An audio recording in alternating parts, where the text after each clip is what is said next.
اسی طرح آپ دیکھ رہے ہیں کہ آپ کا بڑا یونٹ جو ہے وہ بہتر جا رہا ہے چھوٹے صوبوں سے. یہی سراب سے میں تھوڑی سی اس بات کو یہیں پر روکتے ہیں, اس پہ بات کرتے ہیں کہ یہ جو بات ہو رہی ہے کہ جو یونٹ ہیں ان کو نچلی سطح تک منتقل کریں, ڈویژن کی سطح پر صوبے بنائیں, بلکہ یہ جو ہمارے جنوبی اضلاع ہیں خیبر پختونخوا کے یا پنجاب کا آپ دیکھیں ملتان والی سائڈ, ان کے جو جنوبی اضلاع ہیں, تو یہ الگ اگر یہ صوبے بن گئے, پنجاب تو جو آپ نے بات کی ہے یہ بڑی فکر والی بات ہے کہ پنجاب تو ایک بڑا صوبہ ہے, بہت اچھے طریقے سے ڈیلیور کر رہے ہیں.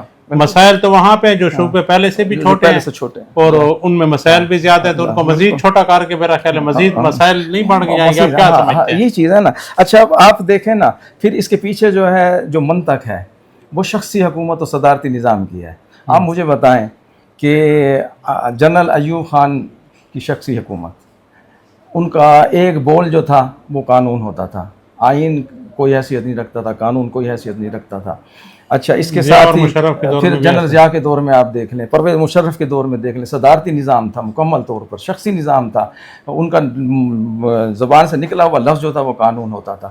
تو کیا بہتری آ گئی ایک شخص کے ہاتھ میں دینے سے اختیارات؟ آپ مرکزیت کو ختم نہیں کرتے, آپ اختیارات منتقل نہیں کرتے, آپ کہتے ہیں یہ صوبے ٹھیک نہیں چل رہے, آپ کہہ رہے ہیں کہ ان کو تقسیم کر دیا جائے پھر یہ ٹھیک چلیں گے. جب مرکزیت ہی رہے گی, ایک ہی شخص کے ہاتھ میں اختیارات رہیں گے, یا جو جابر لوگ ہیں جبر کرتے رہیں گے, تو یہ کبھی بھی بہتری نہیں آئے گی, کبھی بھی. وہاں آپ مجھے بتائیں کہ چھوٹے یونٹ جب بن جائیں گے تو ان کی کوئی صنعت و زراعت ترقی کر جائے گی, ان کی صنعتی پیداوار بڑھ جائے گی, ان کی زرعی پیداوار بڑھ جائے گی, یہاں روزگار عام ہو جائے گا, یہاں مسائل حل ہو جائیں گے, وسائل بڑھ جائیں گے, برآمدات زیادہ ہو جائیں گی. جب یہ سب کچھ نہیں ہوگا تو صورتحال تو ویسے رہے گی, بے روزگاری بھی رہے گی. آپ کیا سمجھتے ہیں تجربہ جو کر رہے ہیں اس کا کیا؟ دیکھیں نیت ٹھیک ہونی چاہیے, ملک کو چلانے کے لیے نیت ٹھیک ہونی چاہیے. اپنی ذہنیت کو ٹھیک کریں, اپنے کردار کو ٹھیک کریں, اپنی عیاشیوں کو ختم کریں, غیر ضروری اخراجات کو ختم کریں. یہ قرضے لے لے کر ملک چلانے کی بجائے اپنے وسائل پیدا کریں. آپ نے دیکھا ابھی کے پی اسمبلی میں ایک بل پاس ہوا ہے جو انقلاب کے لیے آئے تھے, جو تبدیلی کے لیے آئے تھے, مراد کا ایک بل پاس ہوا ہے. قومی اسمبلی میں تو ہمیشہ ہوتے رہتے ہیں, ان کی مراد جو ہے وہ سب سے زیادہ ہے. بالکل. تو اب آپ دیکھ لیں کہ آئے روز جو ہے پاکستان جو ہے وہ اس کا خزانہ خالی ہے, عوام کے لیے جو ہے مشکلات ہیں, مسائل ہیں, مہنگائی ہے, ٹیکسز ہیں, IMF کی شرائط ہیں, تیل مہنگا ہے, بجلی مہنگی ہے, گیس مہنگی ہے, اور وہ بھی دستیاب نہیں ہے.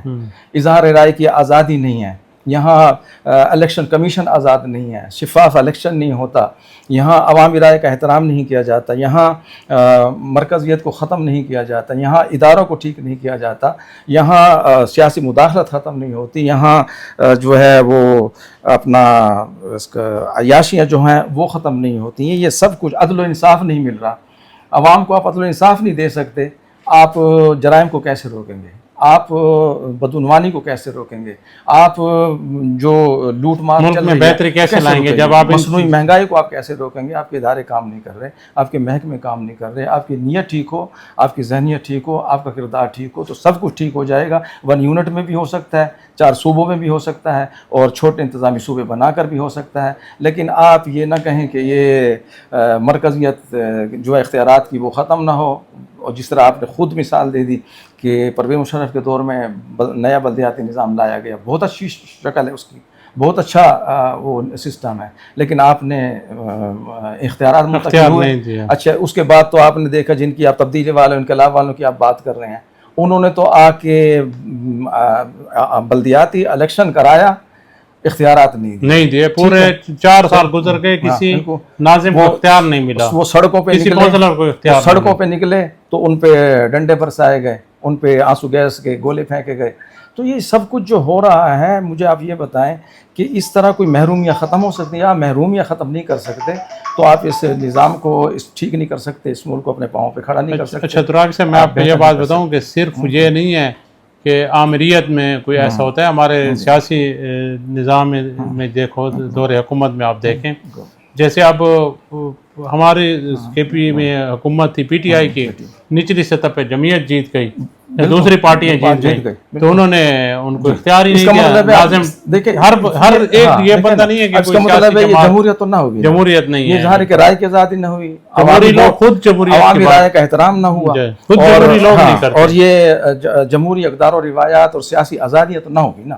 جب آپ یہ نہیں کر سکتے تو پھر آپ چھوٹے یونٹ بنا کے اگر یہی کچھ کریں گے, یہی کردارات, یہ ذہنیت, یہ چاہے وہ وفاق کا ہو, چاہے صوبوں کا ہو, چاہے اداروں کا ہو, یہ سب کچھ اسی طرح ہوگا. یہ میں آپ کو ایک چھوٹی سی مثال دوں کہ ہمارے جو خیبر پختونخوا کے 16 ارب روپے واجب الادا ہیں وابڈا کے, وہ تو آپ دے نہیں, وہ آپ نہیں دے رہے, یہ انصاف ہے ہی نہیں. ٹھیک ہے, جو وفاق ہمیں وہ دے دے تو ہمارے تو بہت سارے مسئلے حل ہو سکتے ہیں. بالکل, آپ نے دیکھا اس میں قبائلی اضلاع کو جو ہے وہ ضم کر دیا.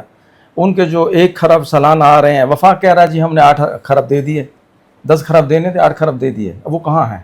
نہ وفاق بتاتا ہے, نہ صوبہ بتاتے ہیں, اور نہ ہمیں لگے ہوئے نظر آتے ہیں, نہ وہاں نظر آ رہے ہیں. وہاں تو بیچارے یہاں وہ جو وہاں سے بیچارے منتقل ہوئے ڈیرہ اسماعیل خان, وہ بیچارے اپنے لیے بھی مسئلہ ہیں, وہ ہمارے لیے بھی مسئلے ہیں. بیچارے وہ ان کے نہ گھر ہیں, نہ ان کی تعلیمی ادارے چل رہے ہیں وہاں, نہ وہاں عدالتیں چل رہی ہیں, نہ وہاں ادارے چل رہے ہیں, نہ تعلیم و صحت کے وہاں جو عدالتیں اور دفاتر قائم کی گئی وہ یہاں پر ہیں. تو آپ یہ مجھے بتائیں کہ یہ اس طرح وہاں امن ہو جائے گا چھوٹے یونٹ بنا کے؟ تو وزیرستان کو آپ علیحدہ صوبہ بنا دیں, اور پہلے ہی بنا دیتے, اور وہاں ان کے کلچر کے مطابق, بے شک 40 FCR آپ ختم کر دیتے, ان کے کلچر کے مطابق, ان کی رائے کے مطابق وہاں سسٹم اگر بن جاتا, ان کی اپنی اسمبلی ہوتی, وہ اپنا فیصلے خود کرتے, تو یہ مرکزیت, اختیارات کی جو مرکزیت ختم ہو جاتی, تو شاید وہاں یہ صورتحال آج نہ ہوتی جو وہاں ہے. بالکل. ترابی صاحب آپ نے بڑی اچھی باتیں کی ہیں. صرف خیبر پختونخوا نہیں, پورے پاکستان میں اس طرح کے ایشو ہے. اب پنجاب ہمارا بڑا صوبہ ہے, پنجاب سے ہمیشہ چھوٹے صوبوں کو شکوہ رہا ہے کہ بڑا بھائی جو ہے ہمارے سر پہ ہاتھ نہیں رکھتا. اسی طرح جب سارے ہی تقسیم ہو جائیں گے تو پھر نظام حکومت کیسے چلے گا؟ اب ہمارا ایک پنجاب جو ہے بڑا صوبہ ہے, وہاں پہ تو کسی قسم کی کوئی صورتحال خراب نہیں. یا جو اپنا ہمارا کیا ہے NFC ایوارڈ جو ہے, اس میں بھی اختیار دیکھیں, ابھی KPK جو ہے عدالت میں چلا گیا. ٹھیک ہے, یہ جانا چاہتے ہیں. تو چھوٹے صوبے پہلے ہی مسائل کا شکار ہیں, اور مزید ان کو چھوٹا کر کے میرا خیال یہ ہے کہ ان کے مسائل میں مزید اضافہ ہوگا. آج تک کے لیے اتنا ہی, اجازت دیجیے. عرفان مغل کو, ابو المعظم ترابی کو. اگلے کسی پروگرام کے ساتھ حاضر ہوں گے. اللہ حافظ.